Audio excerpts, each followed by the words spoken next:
Hello, ladies and gentlemen. Welcome back to ServiceNow 911. In today's video, we discuss a topic of asset management, which is fixed assets. So it is a next level, component of asset management. So what is a fixed asset? You know what is an asset, but a fixed asset is a container of certain assets. And what are these assets? These assets which are related to each other in any aspect, mostly related to cost. Okay.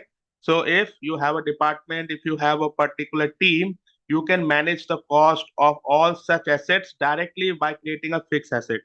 You need not to, go to asset management table and do all such stuff. You can create your fixed asset and then track the cost and everything immediately from that.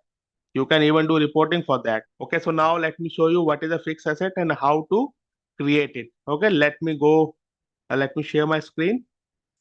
So this is my instance. Let's go to fixed asset. Write down fixed here. Under cost, you see fixed assets. Click on it. You see right now I have created a sample asset which is Apple MacBook. Okay. And you can see new button here. You can create as many fixed assets as you want. Let me open this one first of all. So under a fixed asset, you have the option to accumulate the other assets which you want.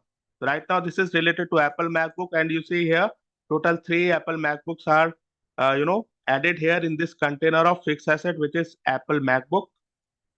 And based on the values from these assets, you can see 3 type of cost here. That is total cost, depreciated cost, and the residual cost. These costs will be added automatically as soon as you add the asset here. Okay. So mostly we can easily track these related assets here within this particular fixed asset. So this is the advantage of creating a fixed asset. If you have a department, if you have a team, instead of doing all such stuff other in the asset table and reporting, you can simply check out the cost related components by creating a fixed asset and you can manage it. I hope you understand this concept. If you have any question, let me know in the comment section. Subscribe this channel and share it with your friends and colleagues. Thank you so much. Bye bye.